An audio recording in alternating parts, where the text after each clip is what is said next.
नमस्कार दोस्तों, मैं आप सभी के लिए लेके आई हूँ बीपीएससी शिक्षक भर्ती हेतु मॉडर्न हिस्ट्री की कंप्लीट मैराथन क्लास। इस क्लास में 1885 से लेकर के 1947 तक बीपीएससी के द्वारा पूछे गए प्रश्नों को शामिल किया गया है। ये बेहद ही इम्पॉर्टेंट वीडियो है आपके शिक्षक भर्ती हेतु। मॉडर्न हिस्ट्री से आपके 20 से 25 अंक के क्वेश्चन आएंगे और ये सारे प्रश्न बीपीएससी एग्जाम में पूछे गए हैं, तो आप सभी प्रश्नों को ध्यान से देखिएगा। चलिए शुरू करते हैं। ये प्रश्न पूछा गया है बीपीएससी की परीक्षा 2023 में। प्रश्न है 1906 में आयोजित भारतीय राष्ट्रीय कांग्रेस के कलकत्ता अधिवेशन में भारत के लिए स्वराज का झंडा किसके द्वारा फहराया गया था? तो ये झंडा फहराया गया था दादा भाई नौरोजी के द्वारा। आप ये बॉक्स देख सकते हैं, ये बेहद ही इम्पॉर्टेंट होता है इसका एनालिसिस के लिए। 1906 में आयोजित भारतीय राष्ट्रीय कांग्रेस की कलकत्ता अधिवेशन में भारत के लिए स्वराज का झंडा दादा भाई नौरोजी ने फहराया था। दादा भाई नौरोजी ब्रिटिश कालीन भारत के एक पारसी बुद्धिजीवी, शिक्षा शास्त्री, कपास के व्यापारी तथा आरंभिक राजनैतिक एवं सामाजिक नेता थे। उन्हें भारत के ग्रैंड ओल्ड मैन के नाम से भी जाना जाता था। भारतीय राष्ट्रीयवाद के जनक के रूप में भी जाना जाता था। ये ब्रिटिश संसद के सदस्य के रूप में चुने जाने वाले पहले भारतीय थे। धन निष्कासन का सिद्धांत इनके द्वारा प्रतिपादित किया गया था। अगला प्रश्न पूछा गया है, ये भी 2023 में ही।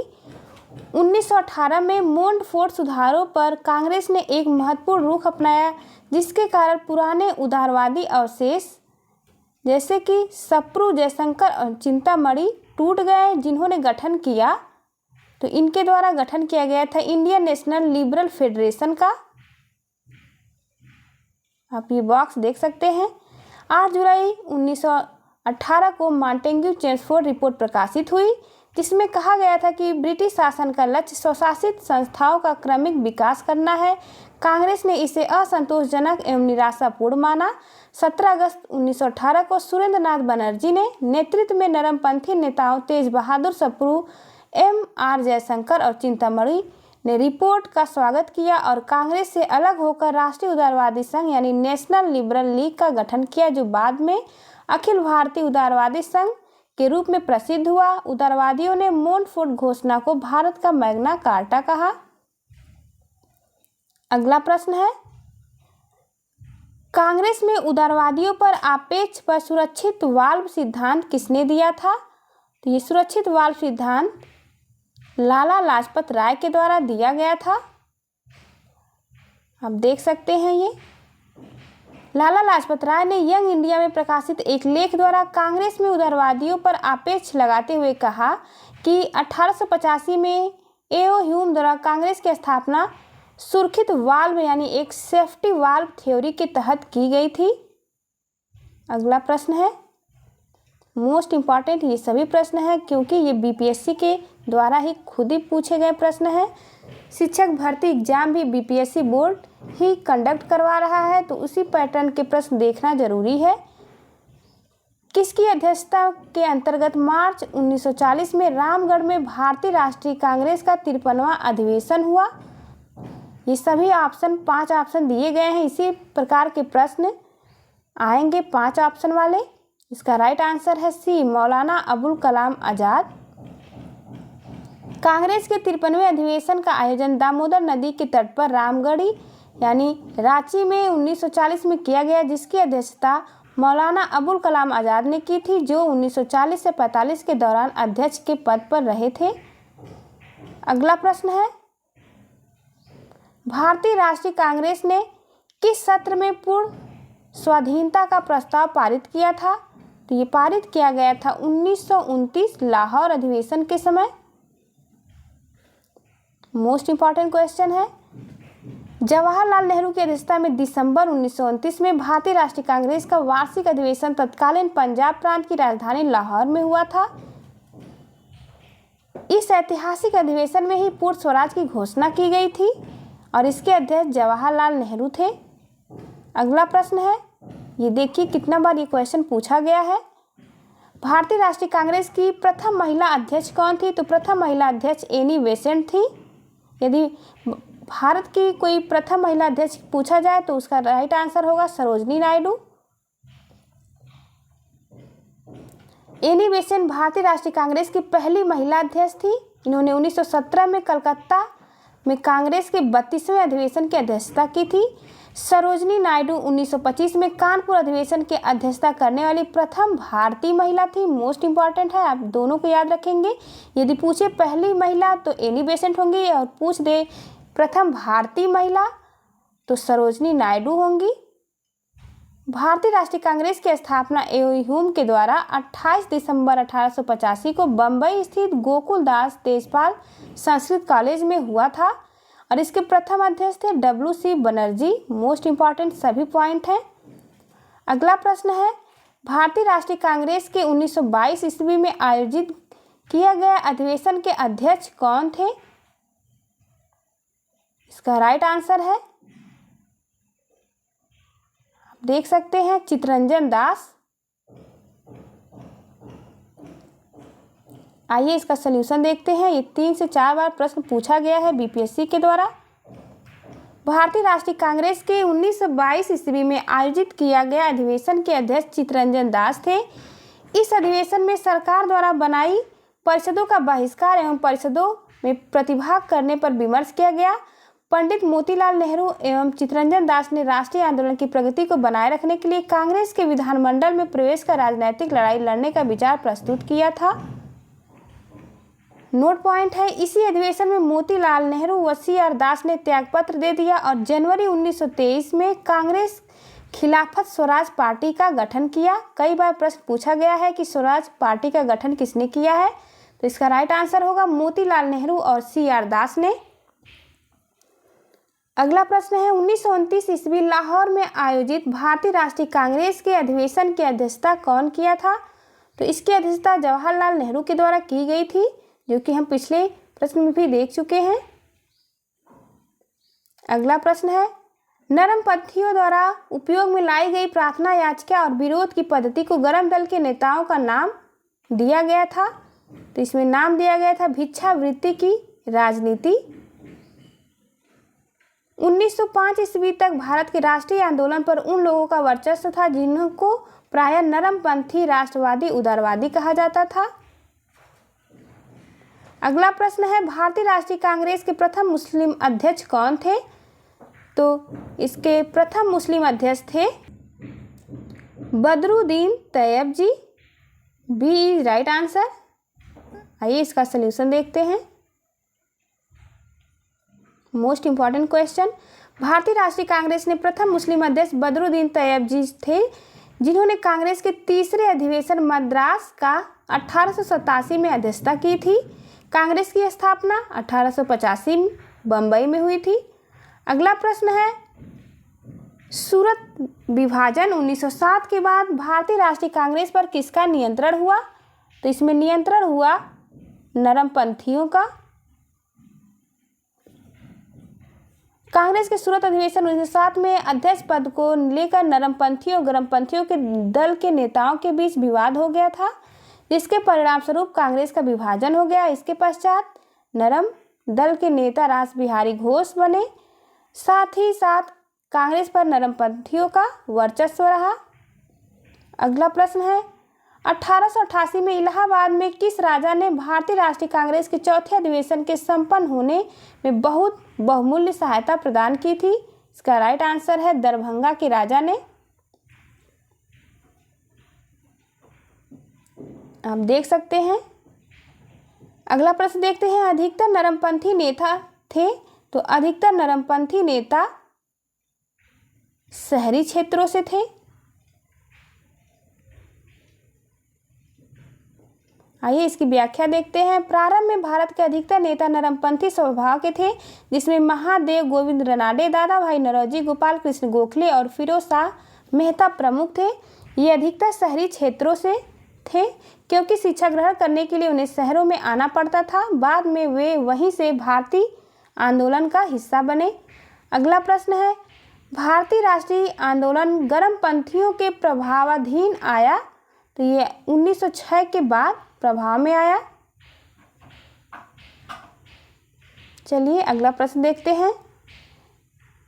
निम्न में कौन उग्रपंथी नहीं था? राइट आंसर है गोपाल कृष्ण गोखले। ये नरम दल के नेता थे। आइए इंपॉर्टेंट पॉइंट देखते हैं।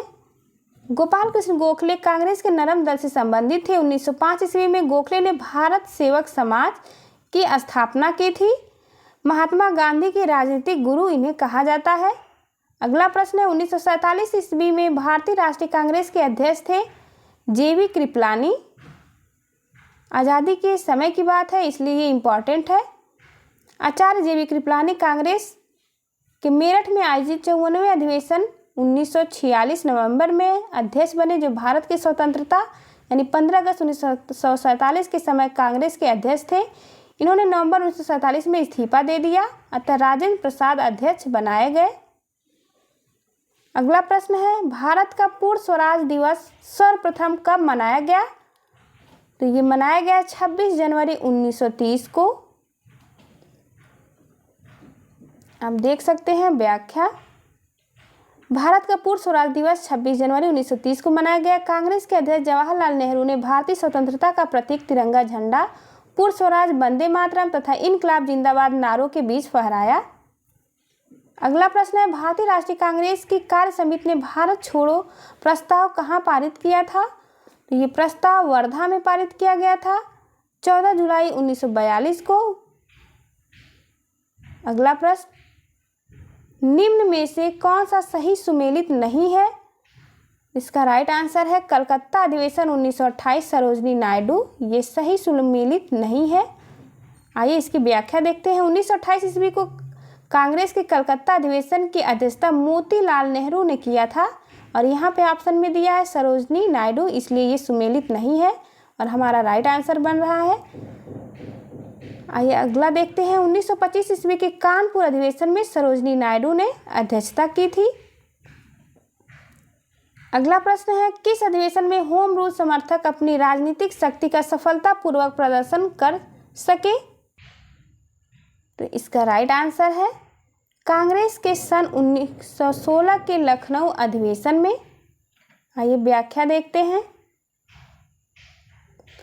कांग्रेस के 1916 के लखनऊ अधिवेशन में होम रूल समर्थकों का बोलबाला रहा और उन्हीं के सद प्रयासों से कांग्रेस के दोनों दल यानी नरम दल और गरम दल और एवं मुस्लिम लीग के मध्य सहमति के बिंदु ढूंढे जा सके। 1916 के लखनऊ पैक्ट में होम रूल नेताओं एनी बेसेंट और तिलक ने महत्वपूर्ण भूमिका निभाई। अगला प्रश्न है, गदर क्रांति छिड़ने पर सबसे महत्वपूर्ण कारण क्या था? तो इसका महत्वपूर्ण कारण था कामागाटा मारू की घटना। आप देख सकते हैं व्याख्या। अगला प्रश्न है, भारतीय राष्ट्रीय कांग्रेस का प्रथम अधिवेशन कहाँ हुआ? तो भारतीय राष्ट्रीय कांग्रेस का प्रथम अधिवेशन मुंबई में हुआ। इसकी स्थापना 28 दिसंबर 1885 को हुआ था मुंबई में। आप देख सकते हैं प्रथम अध्यक्ष थे व्योमेश चंद्र बनर्जी। इसके प्रथम महासचिव एओ ह्यूम थे। इस प्रथम अधिवेशन में कुल 72 प्रतिनिधियों ने भाग लिया था। अगला प्रश्न, भारतीय राष्ट्रीय कांग्रेस की स्थापना की थी? तो इसकी स्थापना एओ ह्यूम के द्वारा की गई थी। कई बार ये प्रश्न देख सकते हैं बीपीएससी के द्वारा पूछा गया है। भारतीय राष्ट्रीय कांग्रेस के संस्थापक थे तो ये एक असैनिक सेवक थे। अगला प्रश्न है, भारतीय राष्ट्रीय कांग्रेस की स्थापना की गई थी तो 1885 में की गई थी बम्बई में। अगला प्रश्न, स्वराज मेरा जन्मसिद्ध अधिकार है और इसे मैं लेकर रहूंगा। इसमें से कोई नहीं ऑप्शन में है। लोकमान्य बाल गंगाधर तिलक ने उपयुक्त कथन का औपचारिक रूप से प्रयोग कांग्रेस के लखनऊ अधिवेशन 1916 में किया था। लोकमान्य तिलक का ये कथन है, स्वराज मेरा जन्मसिद्ध अधिकार है। अगला प्रश्न है, निम्नलिखित में से किस नेता ने 1906 में कलकत्ता अधिवेशन की अध्यक्षता की थी? तो दादा भाई नौरोजी के द्वारा 1906 में अध्यक्षता की गई थी। अगला प्रश्न, निम्नलिखित में से कौन सा नेता कांग्रेस के गरम दल से संबंधित था? तो अरविंद घोष कांग्रेस के गरम दल के नेता थे।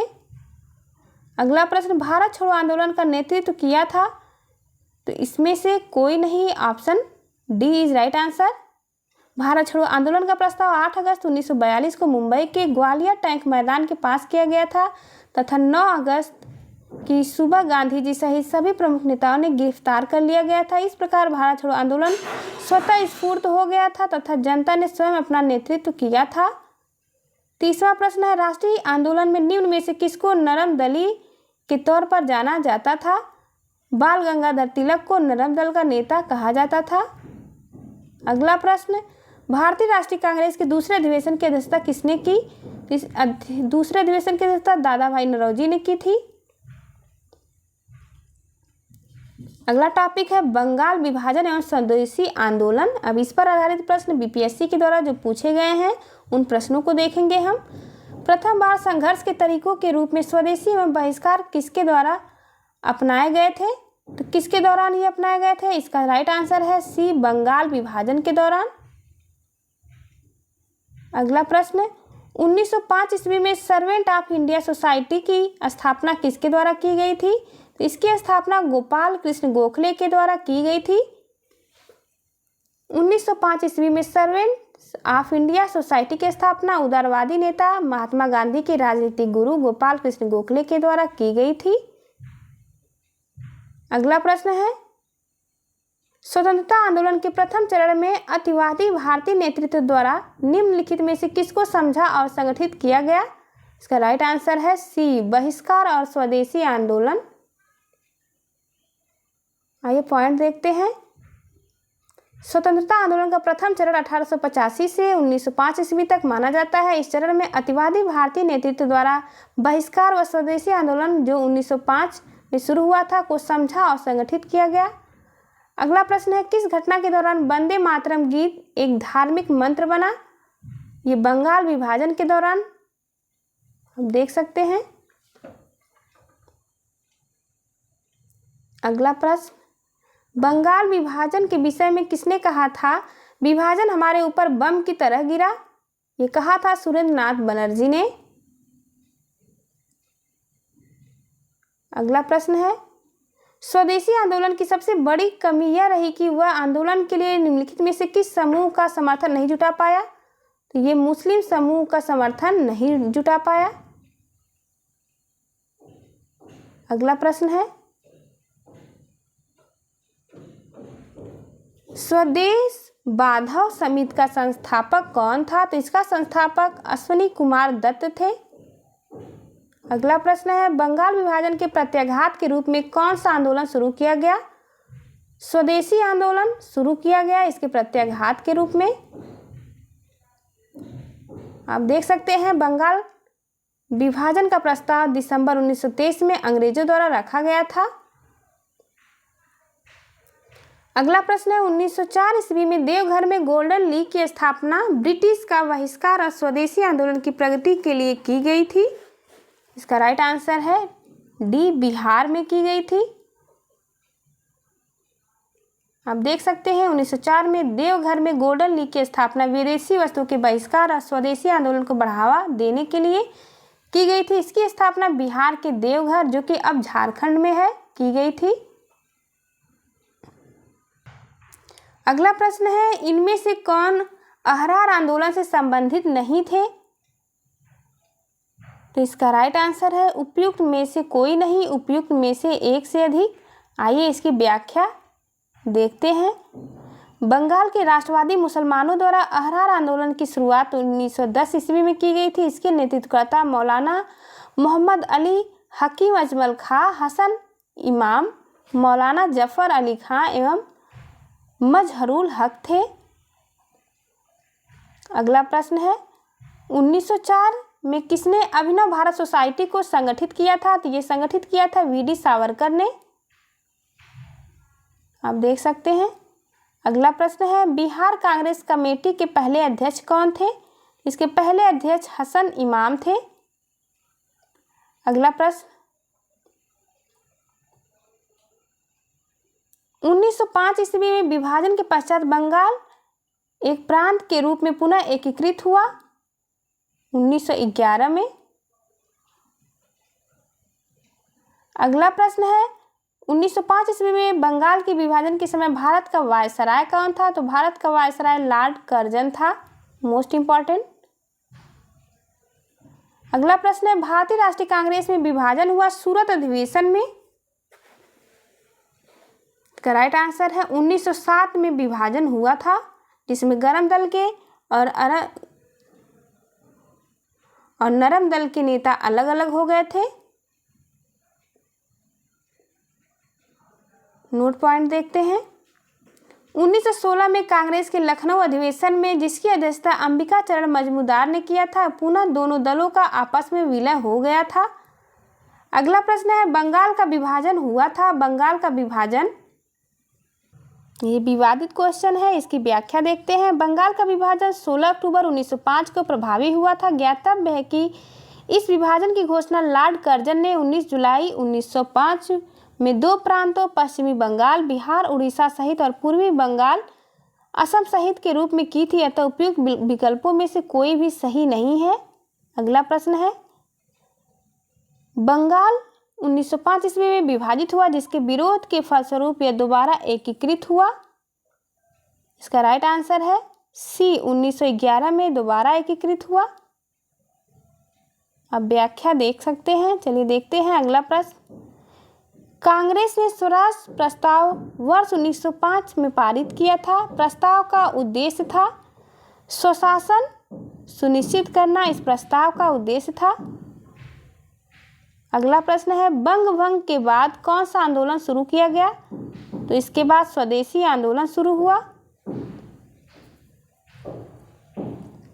अगला प्रश्न है, भारत में स्वदेशी आंदोलन किस दौरान हुआ? तो ये आंदोलन बंगाल विभाजन के विरोध के दौरान हुआ। अगला प्रश्न, बंगाल विभाजन की घोषणा की गई 19 जुलाई 1905 को। आप देख सकते हैं।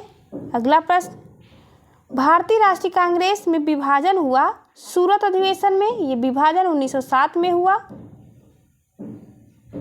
अगला प्रश्न है, निम्नलिखित वर्गों में कौन सन 1905 के स्वदेशी आंदोलन से मुख्यतः अप्रभावित रहा? तो ये अप्रभावित थे, यानी कि कृषक और मुसलमान, ये अलग थे इस आंदोलन से। अगला प्रश्न, भारत की राजधानी कलकत्ता से दिल्ली कब बदली गई? राइट आंसर इज 1912 में भारत की राजधानी कलकत्ता से दिल्ली बदली गई।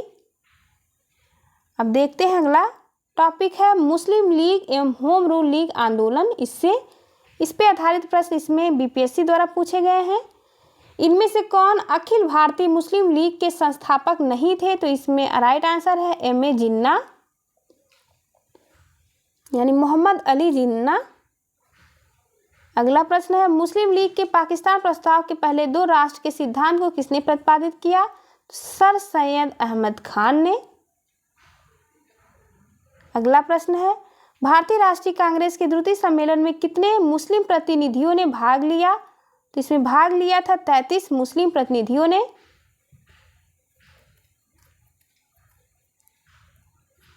अगला प्रश्न है, मुस्लिम लीग ने अपना वार्षिक अधिवेशन नियमित रूप से प्रारंभ किया था 1925 में। अगला प्रश्न है, निम्नलिखित में से किसका योगदान होम रूल लीग की स्थापना में नहीं था? टी.एस. अलकाट का। अगला प्रश्न है, होम रूल आंदोलन भारत के स्वतंत्रता संग्राम के एक नए चरण के आरंभ का घोतक था, क्योंकि इसने देश के सामने स्वशासन की एक ठोस योजना रखी, इसी कारण से। अगला प्रश्न है, कामिला की दो स्कूली लड़कियों शांति घोष और सुनीति चौधरी ने जिलाधीश की गोली मारकर हत्या कब की थी? तो ये हत्या की थी दिसंबर 1931 में। अगला प्रश्न है, लखनऊ और सहारनपुर के बीच चलने वाली नवंबर 8 डाउन रेलगाड़ी को 9 अगस्त 1925 को किस जगह रोककर लूटा गया था? तो ये काकोरी में रोककर लूटा गया था।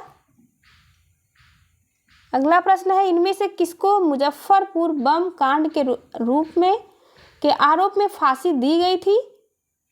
तो इसका राइट आंसर है ई, उपयुक्त में से कोई नहीं, उपयुक्त में से एक से अधिक। आइए इसकी व्याख्या से समझते हैं।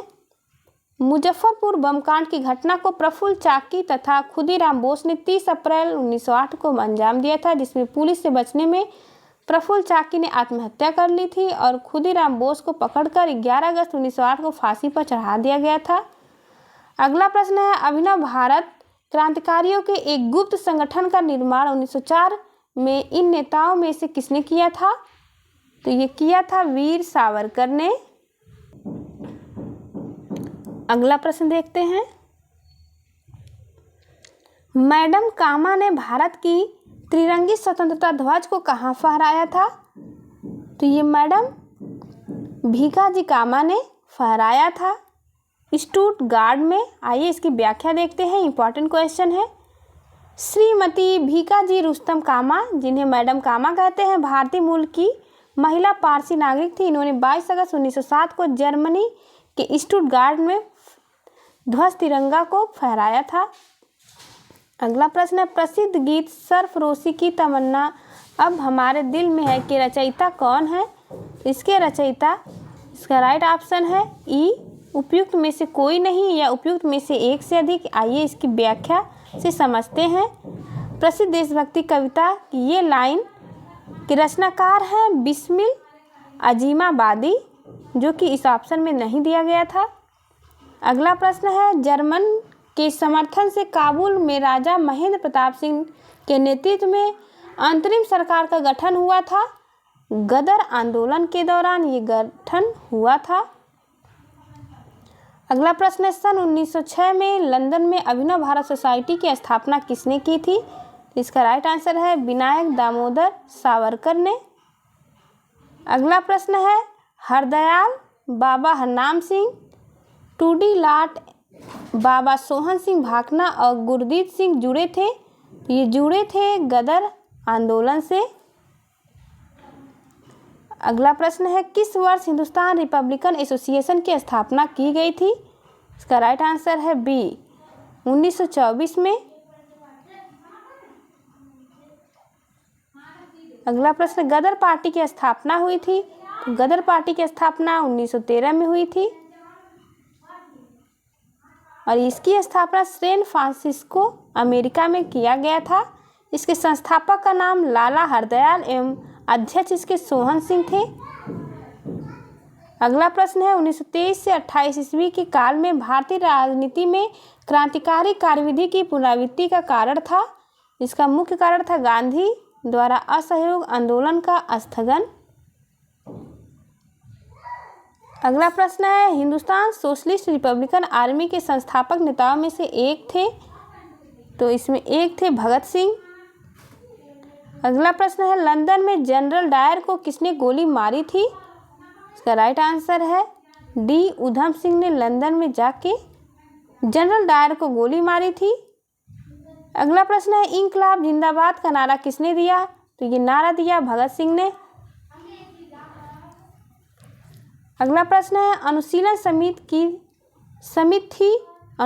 समिति एक क्रांतिकारी संगठन की समिति थी।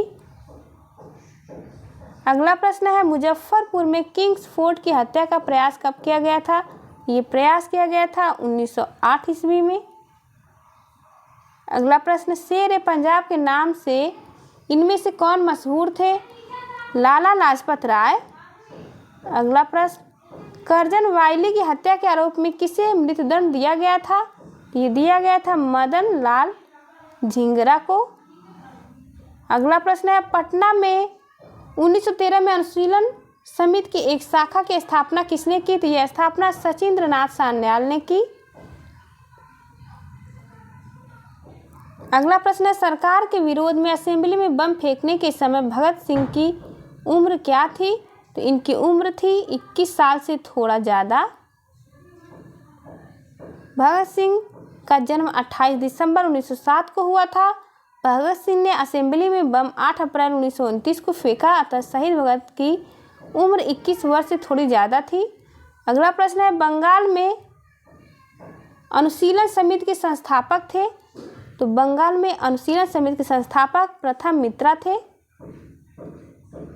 आइए हम सभी प्रश्नों को जल्दी जल्दी देख लेते हैं, क्योंकि इसी टाइप के प्रश्न पूछे जाएंगे एग्जाम में।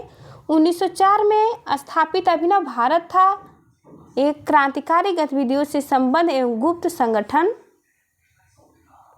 अगला प्रश्न है, इन महिलाओं में से कौन क्रांतिकारी आंदोलन से संबंध थी? तो ये संबंधित थी भीकाजी कामा। अगला प्रश्न है, काकोरी ट्रेन डकैती कांड में किन क्रांतिकारियों को फांसी की सजा दी गई थी? इसमें शामिल थे राम प्रसाद बिस्मिल और अशफाक उल्लाह खां। अगला प्रश्न है, all India state people's conference का गठन कब हुआ था? तो ये गठन हुआ था सन 1927 में। अगला प्रश्न है, महात्मा गांधी अपना राजनीतिक गुरु किसे मानते थे? गोपाल कृष्ण गोखले को अपना राजनीतिक गुरु मानते थे। अगला प्रश्न, बाल गंगाधर तिलक लोकमान्य तिलक के नाम से जाने जाने लगे?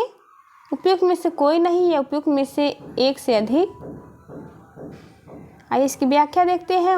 1896 से 97 में बंगाल बाल गंगाधर तिलक द्वारा संपूर्ण महाराष्ट्र में कर न देने का आंदोलन चलाया गया। इसी दौरान जनता उन्हें लोकमान्य की उपाधि से विभूषित किया। भारतीय क्रांति की जननी किसे कहा जाता है? तो भारतीय क्रांति की जननी मैडम भीखाजी का रुस्तम कामा को जाना जाता है। अगला प्रश्न है, मैडम कामा ने 1907 में प्रथम तिरंगा ध्वज कहाँ फहराया था? स्टुटगार्ट जर्मनी में फहराया था। अगला प्रश्न है, 1908 में बाल गंगाधर तिलक को जेल हुई?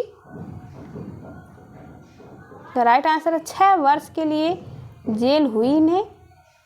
अब देखते हैं रॉलेट एक्ट खिलाफत एवं असहयोग आंदोलन पर आधारित प्रश्न।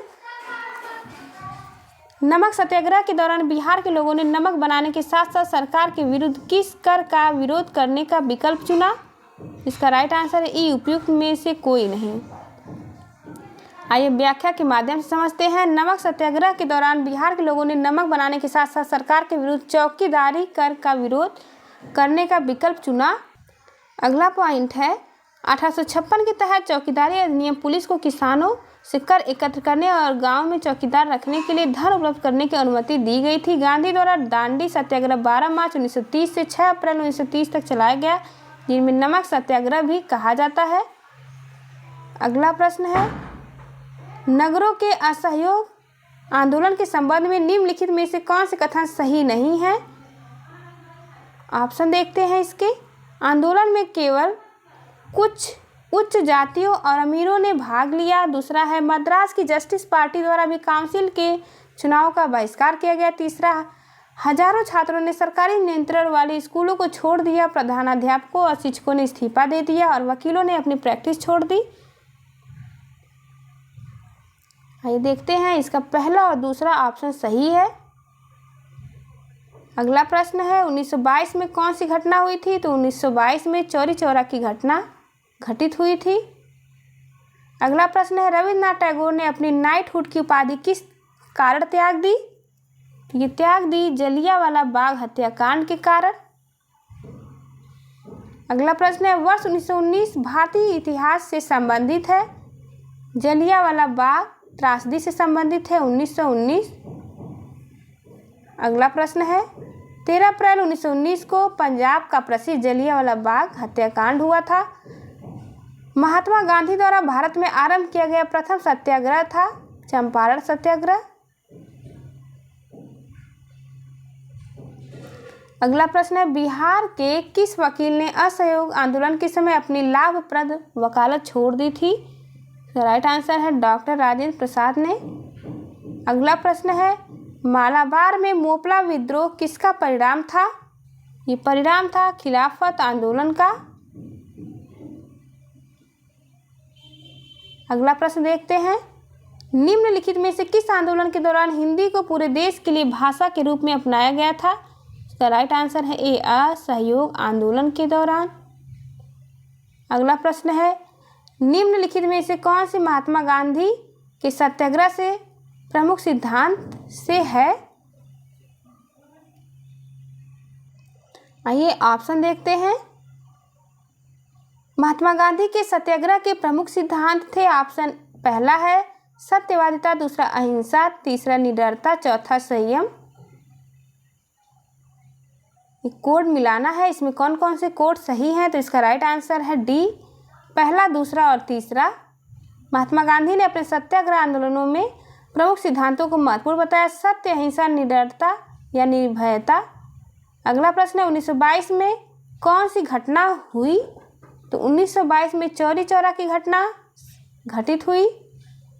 आप देख सकते हैं असहयोग आंदोलन 1920 से 22 तक, जलियांवाला बाग हत्याकांड 1919, चौरी चौरा घटना 1922, साइमन कमीशन का आगमन 1928। अगला प्रश्न है 1923 में स्वराज पार्टी का गठन किसने किया था, तो CR दास एवं मोतीलाल नेहरू ने किया था। अगला प्रश्न, निम्न में से कौन भारत में गांधी जी का प्रथम सत्याग्रह आंदोलन था जिसमें उन्होंने सविनय अवज्ञा का प्रयोग किया था। इसका राइट आंसर है चंपारण। अगला प्रश्न है बिहार के किस नगर में 1922 का भारतीय राष्ट्रीय कांग्रेस का वार्षिक अधिवेशन हुआ था, ये हुआ था गया में। अगला प्रश्न है 1920 से 22 के असहयोग आंदोलन के दौरान बिहार में प्रचलित मान्यताओं में से एक यह भी थी कि उनकी जीत होगी क्योंकि गांधी धर्म के प्रतीक थे। अगला प्रश्न है किस क्षेत्र में राहुल सांस्कृत्यायन 1920 के असहयोग आंदोलन में सक्रिय थे, तो इसका राइट आंसर है ए, छपरा। अगला प्रश्न है खिलाफत आंदोलन किसने प्रारंभ किया, ये प्रारंभ किया मौलाना मोहम्मद अली एवं शौकत अली ने। अगला प्रश्न सन 1920 ईस्वी की खिलाफत कमेटी की सभा जिसने गांधी जी को असहयोग आंदोलन के नेतृत्व को संभालने का अनुरोध किया था वह किस शहर में हुई थी, इसका राइट आंसर है सी, इलाहाबाद में। अगला प्रश्न असहयोग आंदोलन की स्थगन संबंधी घटनाओं का सही क्रम इंगित करें, तो इसका सही क्रम होगा पहला, दूसरा, तीसरा और चौथा। आइए इसे व्याख्या के माध्यम से समझते हैं।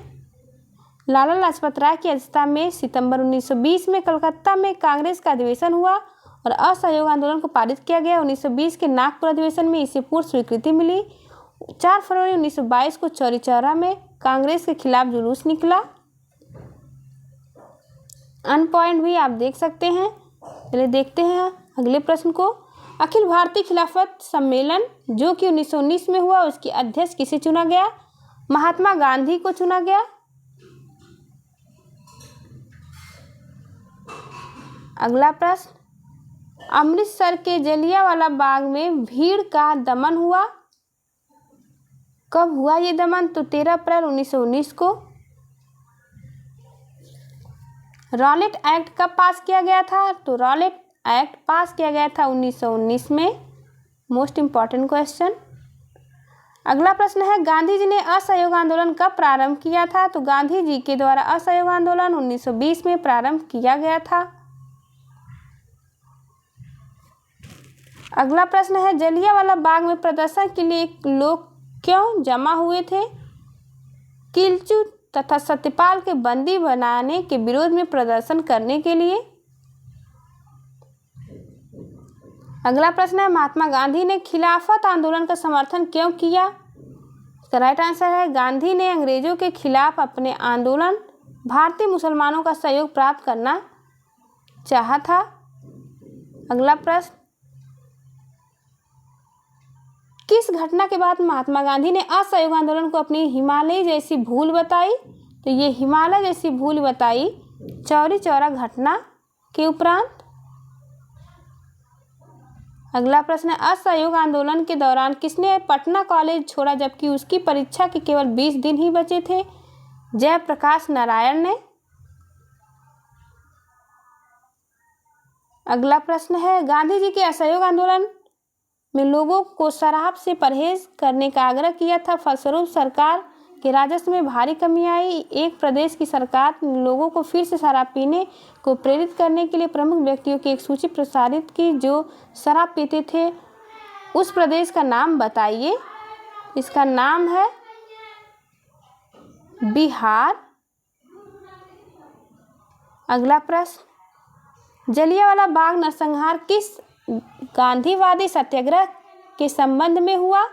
इसका राइट ऑप्शन है रॉलेट सत्याग्रह के संबंध में हुआ। अगला प्रश्न है चंपारण में गांधी जी को आमंत्रण किसने दिया था? तो ये आमंत्रण राजकुमार शुक्ल ने दिया था। अगला प्रश्न है महात्मा गांधी ने अपनी सत्याग्रह की तकनीकी का प्रथम प्रयोग कहाँ किया था? तो इसका प्रथम प्रयोग चंपारण बिहार में किया। अगला प्रश्न ब्रिटिश शासनकाल में किस कानून के अंतर्गत लोगों को बिना उचित सुनवाई के बंदी बनाने की अनुमति थी? रॉलेट एक्ट में इसी का विरोध किया गया था। अगला प्रश्न इनमें से किस व्यक्ति को गांधी जी अपना राजनीतिक गुरु मानते थे? इसका राइट आंसर है गोपाल कृष्ण गोखले। चौरी चौरा घटना कब घटित हुई? तो ये घटना 5 फरवरी 1922 को घटित हुई। अगला प्रश्न है रॉलेट एक्ट का भारतीय राष्ट्रीय कांग्रेस ने विरोध किया क्योंकि इसका लक्ष्य था व्यक्तिगत स्वतंत्रता को सीमित करना। अगला प्रश्न है किस घटना के कारण गांधी जी ने असहयोग आंदोलन वापस लिया था? तो ये वापस लिया था चौरी चौरा कांड के कारण। अगला प्रश्न है फरवरी 1922 में पुलिस चौकी में आग लगने की घटना से संबंधित चौरी चौरा किस राज्य में है? ये राज्य उत्तर प्रदेश में है। अगला प्रश्न किस घटना ने गांधी जी को भारत के स्वतंत्रता संग्राम के क्षेत्र में लाकर खड़ा कर दिया? तो राइट आंसर है जलियांवाला बाग हत्याकांड। अगला प्रश्न है ब्रिटिश का भारतीय सार्जेंट की उपाधि विश्व प्रसिद्ध युद्ध के दौरान सरकार को अपना सहयोग देने के कारण किसने प्राप्त की? महात्मा गांधी ने। अगला प्रश्न है निम्नलिखित में से किस सत्याग्रह आंदोलन में गांधी जी ने प्रत्यक्ष रूप से भाग नहीं लिया था? तो इसका सही ऑप्शन है सी वायकोम सत्याग्रह में। अगला प्रश्न है स्वराज दल की स्थापना सफलता के बाद हुई? असहयोग आंदोलन की।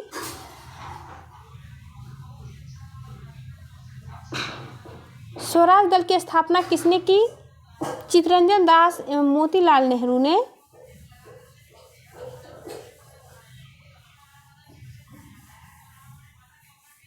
अगला प्रश्न है बिहार के कौन से स्थान में गांधी जी ने अपना प्रथम सत्याग्रह शुरू किया? इसका राइट आंसर है ए चंपारण में।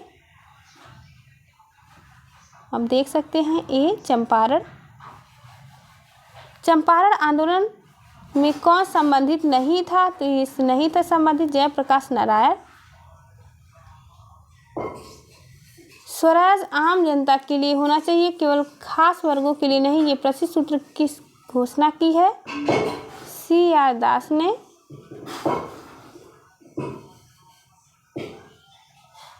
सन 1917 से 18 ईस्वी में अहमदाबाद में गांधी जी द्वारा चलाए गए सत्याग्रह में किसने हिस्सा लिया? बी मजदूर ने।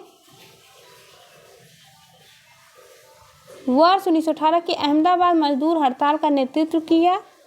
तो ये किसने किया था? M.K. गांधी ने। महात्मा गांधी की दक्षिण अफ्रीका वापसी पर इनमें से किस घटना के कारण उनको प्रसिद्धि मिली? इसका राइट आंसर है ए चंपारण सत्याग्रह के कारण। अगला प्रश्न है 1923 में स्वराज पार्टी का गठन एक समूह के रूप में इनमें से किस संगठन में से हुआ था? तो कांग्रेस के। अगला प्रश्न है गांधी जी ने भारतीय राजनीति में प्रवेश किया चंपारण आंदोलन से। अब देखते हैं अगला टॉपिक है सविनय अवज्ञा गांधी इरविन समझौता एवं गोलमेज सम्मेलन पर आधारित प्रश्न। इनमें से किसने अप्रैल 1930 में वेदरण्यम सत्याग्रह का आयोजन किया? वेदरण्यम सत्याग्रह का आयोजन किया सी राजगोपालाचारी ने।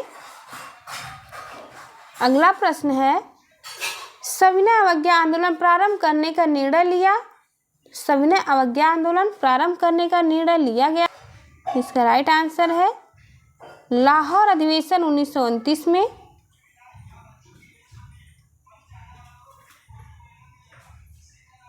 आइए देखते हैं इसका विश्लेषण। कांग्रेस के लाहौर अधिवेशन 1929 में सविनय अवज्ञा आंदोलन प्रारंभ करने का निर्णय लिया गया था, जिसमें कांग्रेस कार्यकारिणी समिति के कहने पर गांधी जी द्वारा 6 अप्रैल 1930 को दांडी यात्रा के पूरी होने पर सविनय अवज्ञा आंदोलन सूत्रपात किया। प्रसिद्ध गांधी इरविन समझौता किस वर्ष में हुआ था? तो ये वर्ष 1931 में हुआ था। अगला प्रश्न है, तीनों गोलमेज सम्मेलनों में किसने भाग लिया था? तो तीनों गोलमेज सम्मेलन में भाग लिया था B.R. अम्बेडकर ने। ये प्रश्न हमेशा पूछा जाता है।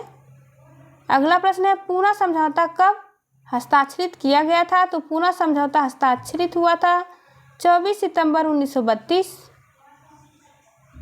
अगला प्रश्न है, पूना समझौते का उद्देश्य था? इसका उद्देश्य था दलित वर्ग को प्रतिनिधित्व देना। 7वां सविनय अवज्ञा आंदोलन के नो टैक्स अभियान के अंतर्गत चौकीदार कर का भुगतान करने से इनकार निम्नलिखित राज्यों में से कहाँ शुरू हुआ है? ये शुरू किया गया है बिहार में। अगला प्रश्न है, दांडी यात्रा कितने दिन तक चली थी? तो दांडी यात्रा 24 दिन की यात्रा थी। अगला प्रश्न, किस अधिनियम के बारे में जवाहरलाल नेहरू ने कहा था कि हम एक ऐसी कार दी गई थी जिसमें सब ब्रेक थे किंतु इंजन नहीं था? इसका राइट आंसर है डी, 1935 के अधिनियम को। 10वां प्रश्न है, भारतीय राष्ट्रीय कांग्रेस द्वारा किस दिन को पूर्ण स्वराज दिवस घोषित किया गया? आइए इसका ऑप्शन देखते हैं। Option A is right answer, 26 जनवरी 1930 को। अगला प्रश्न है, 1934 ईस्वी में कांग्रेस सोशलिस्ट पार्टी की स्थापना की गई थी। ये स्थापना की गई थी जयप्रकाश नारायण और आचार्य नरेंद्र देव द्वारा।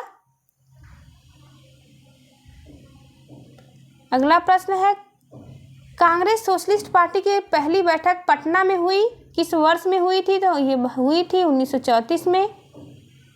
निम्नलिखित में से कौन सा सही सुमेलित नहीं है? उपयुक्त में से कोई नहीं, उपयुक्त में से एक से अधिक ऑप्शन बन रहा है यहाँ पे। आइए इसका विश्लेषण देखते हैं।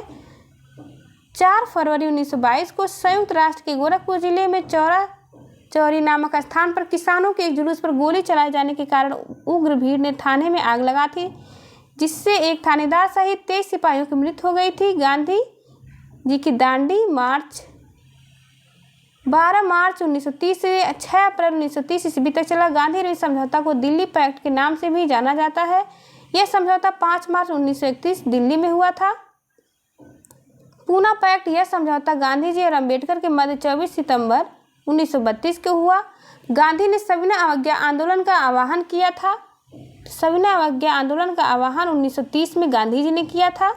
अब देख सकते हैं 12 मार्च 1930 को गुजरात के अहमदाबाद स्थित साबरमती आश्रम ने अपने आश्रम से अपने 78 समर्थकों के साथ दांडी के लिए पद यात्रा प्रारंभ की तथा 24 दिनों में 240 मील की पदयात्रा के पश्चात 5 अप्रैल को दांडी पहुंचे। 6 अप्रैल 1930 को गांधी जी ने समुद्र तट पर नमक बनाकर कानून तोड़ा। अगला प्रश्न है, प्रथम गोलमेज परिषद के समय इंग्लैंड के प्रधानमंत्री कौन थे? तो इंग्लैंड के प्रधानमंत्री रैमजे मैकडोनाल्ड थे। अगला प्रश्न है, सविनय अवज्ञा आंदोलन की सफलता के बाद गांधी जी ने महत्व दिया। गांधी जी ने रचनात्मक कार्यक्रम पर महत्व दिया। अगला प्रश्न, महात्मा गांधी दिसंबर 1931 में खाली हाथ कहां से भारत लौट आए? लंदन से। अगला प्रश्न है, निम्नलिखित में से किस भारतीय नेता ने लंदन में प्रथम गोलमेज कॉन्फ्रेंस में भाग लिया था? इसका राइट आंसर है मौलाना मोहम्मद अली ने।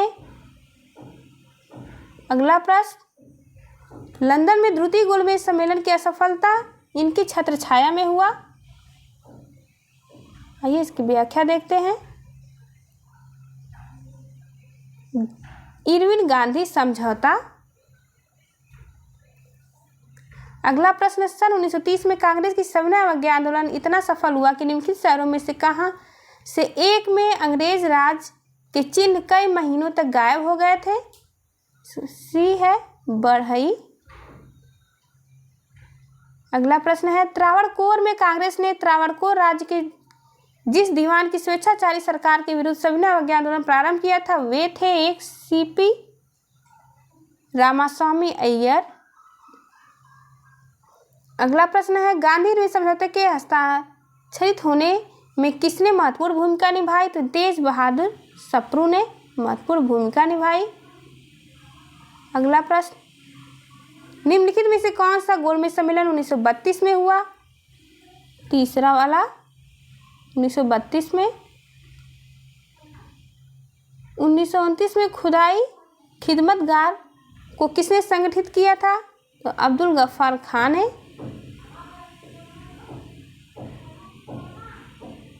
खुदाई खिदमतगार अथवा लाल कुर्ती दल का गठन वर्ष 1929 में खान अब्दुल गफ्फार खान ने की थी। अगला प्रश्न है, सीमांत गांधी के नाम से कौन जाने जाते हैं? इसका राइट आंसर है अब्दुल गफ्फार खान को सीमांत गांधी के रूप में भी जाना जाता है। अगला प्रश्न है, गांधी जी के नमक सत्याग्रह का एकमात्र उद्देश्य क्या था? तो इसका एकमात्र उद्देश्य था ऑप्शन ई उपयुक्त में से कोई नहीं, उपयुक्त में से एक से अधिक। ये 2023 और 2017-18 में भी क्वेश्चन पूछा गया है। सविनय अवज्ञा आंदोलन का प्रस्ताव दिसंबर 1929 में लाहौर में कांग्रेस के अधिवेशन में पारित हुआ जिसके अध्यक्ष पंडित जवाहरलाल नेहरू थे। अगला प्रश्न है, भारतीय राष्ट्रीय कांग्रेस ने किस गोलमेज सम्मेलन में भाग नहीं लिया? इसका राइट ऑप्शन है ई। गांधी जी ने अपने पत्र यंग इंडिया के माध्यम से वायसराय लॉर्ड इरविन और ब्रिटिश प्रधानमंत्री रैमजे मैकडोनाल्ड के सम्मुख 31 दिसंबर 1930 को 11 सूत्री मांगे रखी। अगला प्रश्न है, गांधी जी ने किस वर्ष दांडी यात्रा शुरू की? तो गांधी जी के द्वारा 1930 में दांडी यात्रा शुरू की गई। अगला प्रश्न, भागलपुर में नमक सत्याग्रह का नेतृत्व किसने किया था? इसका राइट आंसर है महादेवलाल सराफ ने। अगला प्रश्न, कैबिनेट मिशन निम्नलिखित में से किसके लिए भारत भेजा गया था? तो कैबिनेट मिशन ऑप्शन ए एक राष्ट्रीय सरकार की स्थापना के लिए, दूसरा ऑप्शन है सत्ता के हस्तांतरण के लिए, एक संवैधानिक व्यवस्था तैयार करने के लिए, तीसरा पाकिस्तान के लिए जिन्ना की मांग के ब्यौरों पर काम करने के लिए। इसका राइट ऑप्शन है सी, केवल 2 सही है। सत्ता के हस्तांतरण के लिए, एक संवैधानिक व्यवस्था तैयार करने के लिए। अगला प्रश्न है, किस आंदोलन में गांधी जी ने करो या मरो का नारा लगाया था? तो भारत छोड़ो आंदोलन के दौरान। अगला प्रश्न है, नवंबर 1942 में जयप्रकाश नारायण किस जेल से भाग निकले? तो ये जेल का नाम था हजारीबाग सेंट्रल जेल। अगला प्रश्न, भारत छोड़ो आंदोलन के दौरान बकरी के टापू में अखिल भारतीय आजाद दस्ता का गठन किया गया, जयप्रकाश नारायण ने किया। अगला प्रश्न,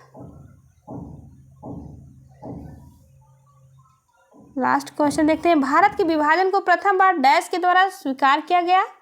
आइए इसका ऑप्शन देखते हैं। इसका राइट आंसर है डी, माउंटबेटन योजना। इसकी व्याख्या दी गई है, माउंटबेटन योजना 3 जून 1947 द्वारा भारत विभाजन को स्वीकार किया गया। यह भारत को 2 राज्यों में भारत पाक में विभाजित कर स्वतंत्र करने की योजना थी। अगला प्रश्न है, इनमें से कौन 1946 ईस्वी में भारत भेजे गए कैबिनेट मिशन का एक सदस्य नहीं था? राइट आंसर है रैमजे मैकडोनाल्ड। अगला प्रश्न है, भारत छोड़ो आंदोलन का प्रस्ताव कहाँ पारित किया गया था? तो बम्बई में। क्रिप्स प्रस्ताव को एक टूटते हुए बैंक पर बाद की तिथि का चेक के रूप में किसने वर्णित किया? तो महात्मा गांधी ने पोस्ट डेटेड चेक कहा क्रिप्स प्रस्ताव को। बांटो और छोड़ो का नारा किसने दिया है? आइए इसकी व्याख्या देखते हैं। मोहम्मद अली जिन्ना ने मुस्लिम लीग के कराची अधिवेशन 1943 में बांटो और छोड़ो का नारा दिया था। मोहम्मद इकबाल ने सारे जहां से अच्छा हिंदुस्तान हमारा लिखा था। अगला प्रश्न है, महात्मा गांधी द्वारा 1940 में प्रारंभ किए गए व्यक्तिगत सत्याग्रह के तीसरे सत्याग्रही कौन थे? तो तीसरे सत्याग्रही कहे जाते हैं ब्रह्मदत्त।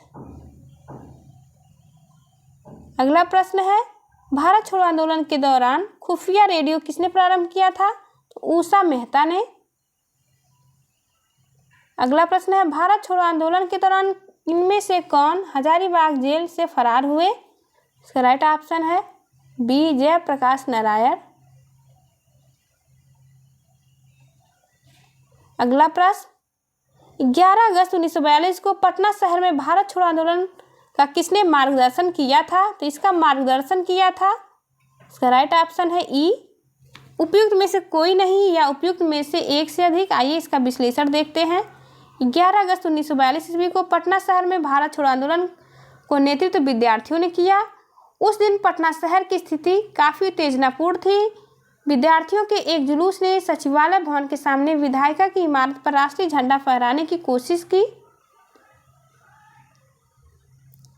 अगला प्रश्न, क्रिप्स के प्रस्ताव ने वास्तव में हमें कुछ नहीं दिया। यदि हम प्रस्ताव को स्वीकार करते हैं तो हमें भविष्य में पछताना पड़ेगा। युद्ध ने भारत को अपनी स्वतंत्रता प्राप्त करने का अच्छा अवसर प्रदान किया था। केवल एक वचन पर आधारित होने के कारण हमें इसे खोना नहीं चाहिए। ये शब्द किसने लिखे? तो मौलाना अबुल कलाम आज़ाद ने ये शब्द लिखे।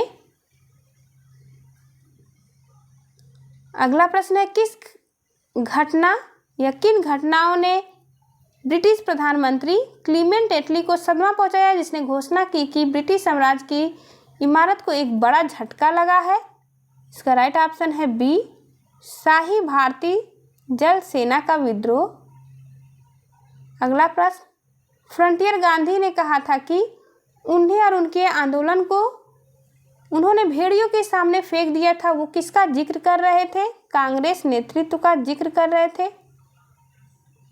अगला प्रश्न है, भारत छोड़ो आंदोलन के दौरान पटना के 7 शहीद कहे जाने वाले व्यक्तियों में से कौन बीएन कॉलेज का विद्यार्थी था? राइट ऑप्शन है जगपति कुमार।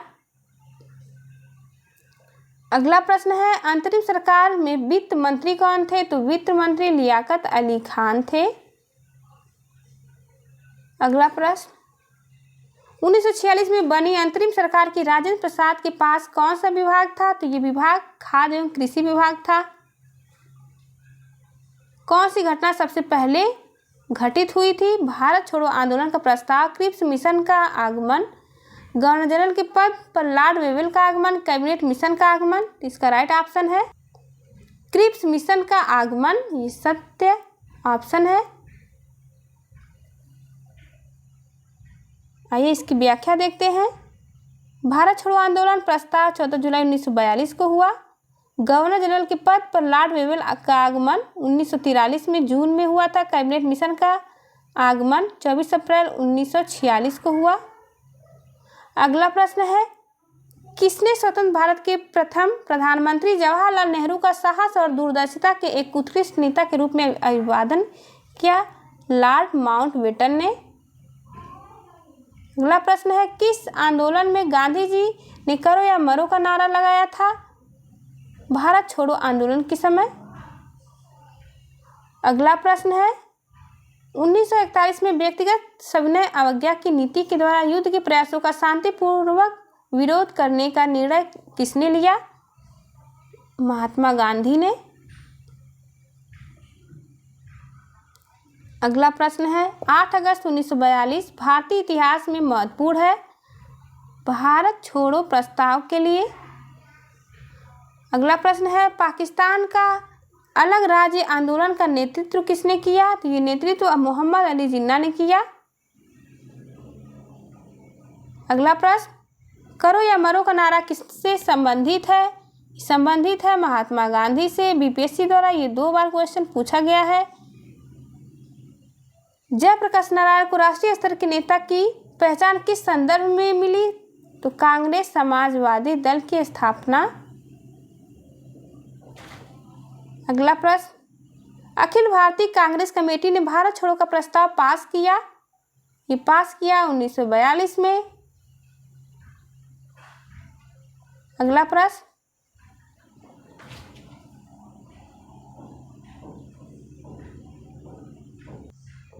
महात्मा गांधी तथा उनके सहयोगियों की 1942 में हुई धरपकड़ से बिहार में दंगे हुए। इनमें रेल सेवा पूर्ण रूप से ठप हो गई। इसमें अधिकतम प्रभावित जिला था, ये जिला पटना था। अगला प्रश्न, 6 जुलाई 1942 में वर्धा में महात्मा गांधी जी ने कांग्रेस की कार्यकारी समिति में अपने भारत छोड़ो आंदोलन की चर्चा की। तब उस समिति के अध्यक्ष थे मौलाना अबुल कलाम आजाद। अगला प्रश्न है, जयप्रकाश नारायण किस आंदोलन से संबंधित थे? तो इनका संबंध भारत छोड़ो आंदोलन से था। अगला प्रश्न है, स्वाधीनता आंदोलन के दौरान महात्मा गांधी के करीबी अंग्रेजी मित्र कौन थे? इसका राइट ऑप्शन है सी, रेवेंड चार्ली एंड्रयूज। अगला प्रश्न है, इलाहाबाद में संपन्न कांग्रेस कार्यकारी समिति की बैठक अप्रैल मई 1947 में निम्नलिखित सदस्यों में से एक सदस्य भारत के नाजीवाद, फासीवाद तथा साम्राज्य विरोधी निश्चित रूप के कारण जापान के विरुद्ध गोरिल्ला युद्ध की अपनी योजना के पक्ष में बहुमत जुटाने में सक्षम हुए, वे थे जवाहरलाल नेहरू। अगला प्रश्न, महात्मा गांधी का मानना था कि द्वितीय विश्व युद्ध में भागीदारी से आशय निम्नलिखित सिद्धांत का उल्लंघन होगा। तो ये सिद्धांत का नाम है अहिंसा। अगला प्रश्न, गांधी जी द्वारा भारतीयों को 1947 में सत्ता हस्तांतरित किए जाने के समय कांग्रेस अध्यक्ष कौन था? जेबी कृपलानी थे। अगला प्रश्न है, लोक नायक के नाम से किसे जाना जाता है? जयप्रकाश नारायण को। ये भी क्वेश्चन 2 बार पूछा गया है बीपीएससी के द्वारा। भारत छोड़ो आंदोलन के समय इंग्लैंड के प्रधानमंत्री, तो इंग्लैंड का प्रधानमंत्री था चर्चिल। अगला प्रश्न है, भारत छोड़ो आंदोलन कब प्रारंभ हुआ? प्रारंभ हुआ 9 अगस्त 1942 को। अगला प्रश्न है, कैबिनेट मिशन भारत में आया? Option E is right answer. अगला प्रश्न है, राजेंद्र प्रसाद ने किस पाकिस्तान का जन्मदाता माना जाता है? राजेंद्र प्रसाद ने किसे पाकिस्तान का जन्मदाता माना है? तो ये जन्मदाता माना है लॉर्ड मिंटो को। अगला प्रश्न है, ब्रिटिश प्रधानमंत्री जिनके कार्यकाल के दौरान भारत ने स्वतंत्रता प्राप्त की? तो क्लीमेंट एटली के। अगला प्रश्न है, भारत छोड़ो आंदोलन की नायिका किसे कहा जाता है? अरोड़ा आसफ अली। 1946 में भारतीय सेना के नाविकों ने कहाँ विद्रोह किया था? तो विद्रोह किया था मुंबई में। अगला प्रश्न है, 1940 के अगस्त प्रस्ताव में कहाँ प्रस्ताव रखा गया था? प्रस्ताव रखा गया था डोमिनियन स्टेट्स।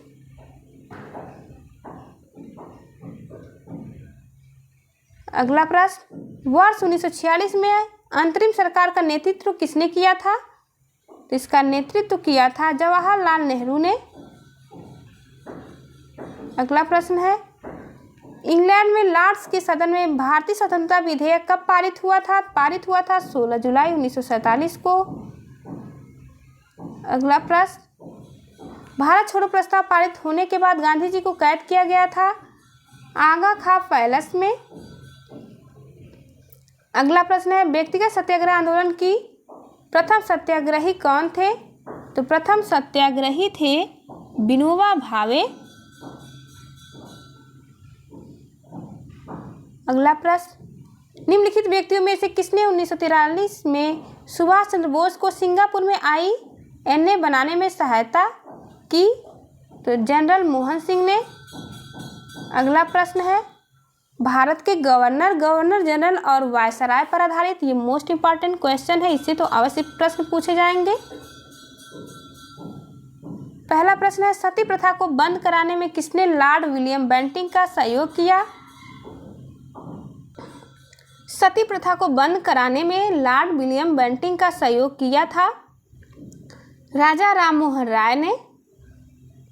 सती प्रथा बंद कब हुआ था? तो 1829 के नियम के तहत ये बंद हुआ। दूसरा प्रश्न है, भारत के किस गवर्नर जनरल के कार्यकाल में कलकत्ता, बम्बई और मद्रास विश्वविद्यालय स्थापित किए गए थे? इसका राइट आंसर है सी, लॉर्ड कैनिंग। अगला प्रश्न है, निम्न में से कौन से सामाजिक सुधार विलियम बेंटिक ने प्रारंभ किए? तो आइए इसकी व्याख्या देख लेते हैं ताकि ज़्यादा समय ना लगे। लॉर्ड विलियम बेंटिक के सामाजिक सुधार निम्न है। सन 1829 में कानून बनाकर सती प्रथा पर रोक लगा दिया। लॉर्ड विलियम बेंटिक ने कर्नल स्लीमैन के सहयोग के ठगों के गिरोहों का दमन किया। उस समय ठगों का देशव्यापी गुप्त संगठन था। सन 1832 में धन परिवर्तन से होने वाली सभी अयोग्यताओं को समाप्त कर दिया, जबकि दास प्रथा तथा उन्मूलन बेंटिक ने नहीं किया था। लॉर्ड एलनबरो ने 1843 के एक्ट 5 द्वारा भारत के दास प्रथा का उन्मूलन किया। अगला प्रश्न है, किसने सिंध विजित कर उसका अधिकरण किया? इसका राइट ऑप्शन है सी, नेपियर ने। अगला प्रश्न है, दिल्ली दरबार के समय भारत का वायसराय कौन था? तो लॉर्ड लिटन था। अगला प्रश्न है, इनमें से किस वायसराय को अंडमान द्वीप समूह में छुरा मारकर मौत के घाट उतार दिया गया? तो लॉर्ड मेयो को। इंपॉर्टेंट है, लॉर्ड मेयो के द्वारा प्रमुख कार्य कराए गए थे। 1872 में जनगणना का कार्य प्रारंभ हुआ। 1872 में कृषि विभाग की स्थापना की। 1875 में राजकुमारों के अध्ययन के लिए प्रसिद्ध मेयो कॉलेज की स्थापना अजमेर में की। अगला प्रश्न है, देशी राज्यों के साथ संबंधों में सर्वोच्चता की शक्तियों को सुस्पष्ट रूप से किसने परिभाषित किया? ये परिभाषित किया लॉर्ड कर्जन ने।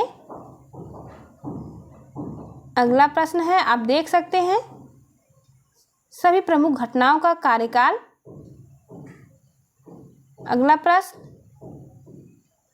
सूची फर्स्ट के साथ सूची सेकेंड को मिलाइए और सूचियों के नीचे दिए गए कूट की सहायता से सही उत्तर का चयन कीजिए। हम इस ऑप्शन को मैच करना है। डी इज राइट ऑप्शन, यानी ए का दूसरा, बी का पहला, सी का तीसरा और डी का चौथा। आइए इसकी व्याख्या देख लेते हैं। इल्बर्ट बिल पेश किया था लॉर्ड रिपन ने। द्वितीय अफगान युद्ध हुआ था लॉर्ड लिटन के कार्यकाल में। धार्मिक अयोग्यता अधिनियम लॉर्ड डलहौजी का था। प्राचीन स्मारक अधिनियम लॉर्ड कर्जन का है। अगला प्रश्न, भारत का प्रथम गवर्नर जनरल कौन था? ई इज राइट ऑप्शन है। आइए इसका विश्लेषण देखते हैं। भारत पर ब्रिटिश शासन एक व्यापारिक इकाई के रूप में तब शुरू हुआ जब 31 दिसंबर 1600 को ईस्ट इंडिया कंपनी ने रानी एलिजाबेथ प्रथम से रॉयल चार्टर प्राप्त किया। चार्टर एक्ट 1833 द्वारा बंगाल के गवर्नर जनरल का पद नाम पुनः बदलकर भारत का गवर्नर जनरल कर दिया गया। भारत के पहले गवर्नर जनरल विलियम बेंटिक थे। यह पद मुख्य रूप से प्रशासनिक उद्देश्यों के लिए था और इन्हें ईस्ट इंडिया कंपनी के कोर्ट ऑफ डायरेक्टर्स को रिपोर्ट करना था। अगला प्रश्न है, बंगाल में द्विशासन प्रणाली किसके द्वारा लागू की गई थी? तो ये प्रणाली लागू की गई थी रॉबर्ट क्लाइव के द्वारा। बंगाल में द्वैध शासन की शुरुआत भी रॉबर्ट क्लाइव ने की थी 1765 में। मोस्ट इंपॉर्टेंट है, इस पॉइंट को आप ध्यान रखेंगे। भारत के किस गवर्नर जनरल के कार्यकाल में कलकत्ता, बम्बई और मद्रास विश्वविद्यालय स्थापित किए गए थे? लॉर्ड कैनिंग के। अगला प्रश्न है, ठगों का उन्मूलन किसके नेतृत्व में हुआ? तो ठगों का उन्मूलन कर्नल स्लीमन के नेतृत्व में हुआ। अगला प्रश्न है, अफगानिस्तान के प्रति आक्रमण नीति किस वायसराय ने अपनाई? लॉर्ड लिटन ने। अगला प्रश्न, ब्रिटिश भारत में किस अधिनियम द्वारा मुसलमानों को पृथक निर्वाचन का अधिकार दिया गया? तो ये मार्लो मिंटो सुधार अधिनियम 1909 के तहत।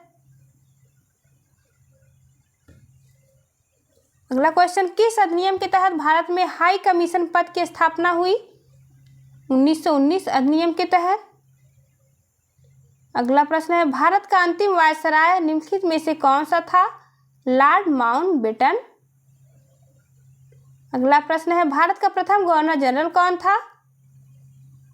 ये विवादित प्रश्न है, आइए देखते हैं इसका विश्लेषण। रेगुलेटिंग एक्ट 1973 के तहत वारेन हेस्टिंग को बंगाल का प्रथम गवर्नर जनरल बनाया गया था। राजस्व बोर्ड का गठन, बनारस की संधि, एशियाटिक सोसाइटी या बंगाल की स्थापना आदि इनके कार्यकाल की प्रमुख घटनाएं हैं। हेस्टिंग भारत का एकमात्र गवर्नर जनरल था जिस पर बर्क ने महाभियोग का मुकदमा दायर किया। भारत के प्रथम governor general Lord William Bentinck को बनाया गया था। अगला प्रश्न है, सती को गैर कानूनी किसने घोषित किया था? विलियम बेंटिक ने सती प्रथा को गैर कानूनी घोषित किया। इंपीरियल कैंडिडेट कॉर्प्स की स्थापना किसने की थी? तो इसकी स्थापना की थी लॉर्ड कर्जन ने। पंजाब भूमि हस्तांतरण अधिनियम कब पारित किया गया? तो ये पारित किया गया था सन 1900 में। द्वैध शासन का जनक किसे माना जाता है?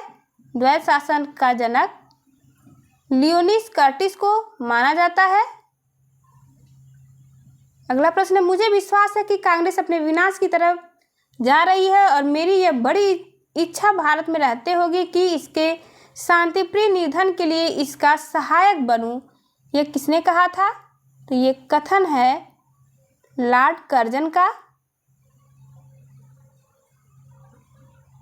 अगला प्रश्न है, 1919 में जब मॉन्टेग्यू चेम्सफोर्ड अधिनियम पास हुआ तब इंग्लैंड का प्रधानमंत्री कौन था? उस समय प्रधानमंत्री लॉर्ड जॉर्ज थे। अगला प्रश्न है, निम्न में से किस वायसराय के कार्यकाल में भारतीयों को राय बहादुर और खान बहादुर की उपाधियां प्रदान करना प्रारंभ हुआ? B right answer, Lord Lytton के कार्यकाल में। अगला प्रश्न है, किस साल रेगुलेटिंग एक्ट पारित किया गया था? ऑप्शन सी राइट आंसर, 1973 में। East India company. 26वां प्रश्न है, मॉन्टेग्यू चेम्सफोर्ड की रिपोर्ट भारत सरकार अधिनियम 1919 का आधार बनी। अगला प्रश्न है, स्वतंत्र भारत के पहले भारतीय गवर्नर जनरल कौन थे?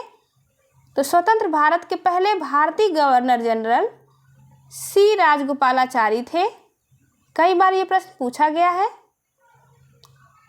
अगला प्रश्न है, सुरक्षा प्रकोष्ठ की नीति संबंधित है, यह नीति संबंधित है वारेन हेस्टिंग से। अगला प्रश्न है, सन 1935 के विधेयक के तहत गठित संयुक्त संसदीय समिति के अध्यक्ष थे जिसके परिणाम स्वरूप भारत सरकार कानून 1935 निर्मित हुआ? Lord Linlithgow. अगला प्रश्न है, 1906 में मिंटो से शिमला में किसे मुसलमानों के शिष्टमंडल ने प्रार्थना की? तो इसका राइट ऑप्शन है ए, मुसलमानों के पृथक निर्वाचक वर्ग ने। अगला प्रश्न है, नागरिक सेवाओं के लिए प्रतियोगी परीक्षा प्रणाली को सिद्धांततः स्वीकार किया गया? 1853 में। अगला प्रश्न, निम्नलिखित में से किस अधिनियम के तहत लॉर्ड कॉर्नवालिस को अपनी काउंसिल के फैसलों को रद्द करने का अधिकार मिला था? Right option is B, 1786 act के तहत। अगला प्रश्न है, भारत सरकार अधिनियम 1935 ने समाप्त की, तो इसके दौरान समाप्त हुई प्रांतीय द्वैध शासन व्यवस्था। अगला प्रश्न है, बंगाल विभाजन से जुड़े भारत के वायसराय का नाम बताइए। तो नाम है लॉर्ड कर्जन। अगला प्रश्न है, लॉर्ड वेलेस्ली की सहायक संधि को स्वीकार करने वाला पहला मराठा सरदार था? पेशवा बाजीराव द्वितीय। अगला प्रश्न है, निम्नलिखित में से किसने बंगाल में द्वैध शासन प्रणाली को समाप्त किया? तो समाप्त किया वारेन हेस्टिंग ने। अगला प्रश्न है, स्वतंत्र भारत का अंतिम गवर्नर जनरल कौन था? सी राजगोपालाचारी राइट आंसर है। अगला प्रश्न है, रेगुलेटिंग एक्ट के प्रावधानों के अंतर्गत बिहार के लिए एक प्रांतीय सभा की स्थापना हुई 1774 ईस्वी में। अगला प्रश्न है, 1878 ईस्वी का वर्नाक्यूलर प्रेस एक्ट किसने रद्द किया था? तो ये रद्द किया था लॉर्ड रिपन ने। अगला प्रश्न है, प्राचीन स्मारक संरक्षण अधिनियम 1904 किस गवर्नर जनरल के समय में पारित हुआ था? तो ये पारित हुआ था लॉर्ड कर्जन के समय में। अगला प्रश्न है, भारत का संविधान किसके द्वारा ग्रहण किया गया? ये संविधान ग्रहण किया गया संविधान सभा के द्वारा। अगला प्रश्न देखते हैं, बंगाल विभाजन को किसके समय उलट दिया गया था? उलट दिया गया था लॉर्ड हार्डिंग के समय। अगला प्रश्न है, पिट्स इंडिया एक्ट ब्रिटिश संसद द्वारा कब पारित हुआ? तो ये पारित हुआ था 1884 ईस्वी में। अगला प्रश्न, द्वैध शासन किसके अंतर्गत प्रांतीय कार्यपालिका का 2 भागों में विभाजन हुआ प्रतिफल था? ये मॉन्टेग्यू चेम्सफोर्ड सुधारों का।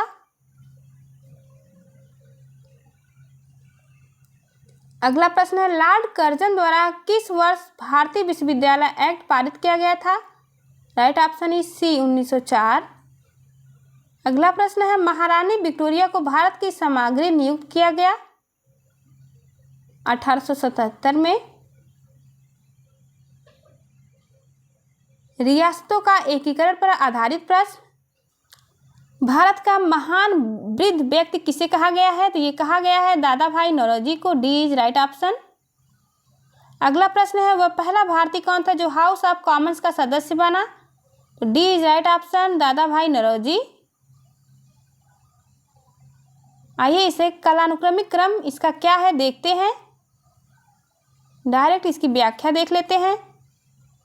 इंडिगो आंदोलन यानी नील विद्रोह हुआ 1859 से 60 के बीच। पाटनी आंदोलन, डेक्कन दंगे ये हुआ 1857 से 76 के बीच। पंजाब में भूमि अलगाव के खिलाफ आंदोलन 1900 में हुआ, इसलिए इसका राइट ऑप्शन है सी।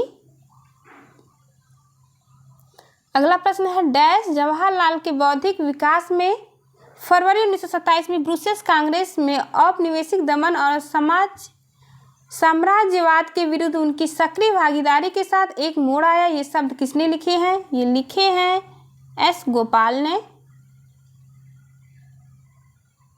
अगला प्रश्न है जिसे एक सही क्रम के अनुसार व्यवस्थित करना है। मुस्लिम उद्धार दिवस, डायरेक्ट एक्शन दिवस, कांग्रेस मंत्रालयों का इस्तीफा और व्यक्तिगत सत्याग्रह दिवस। इसका राइट ऑप्शन है ए 3, 1, 4, 2। व्याख्या देख लेते हैं। कांग्रेस मंत्रालयों का इस्तीफा 29-30 अक्टूबर 1939 की घटना है। मुस्लिम उद्धार दिवस, ये उद्धार दिवस 22 दिसंबर 1939 की घटना है। व्यक्तिगत सत्याग्रह 17 अक्टूबर 1940 की घटना है। डायरेक्ट एक्शन दिवस ये 17 अगस्त 1946 की घटना है। अगला प्रश्न, सूची 1 और सूची 2 को मैच करना है। आनंद भवन कहाँ है? साबरमती आश्रम कहाँ है? गेटवे ऑफ इंडिया और जलियांवाला बाग। तो जलियांवाला बाग पंजाब के अमृतसर में है। गेटवे ऑफ इंडिया आप देख सकते हैं मुंबई में है। आनंद भवन, साबरमती आश्रम है अहमदाबाद में और आनंद भवन है इलाहाबाद में।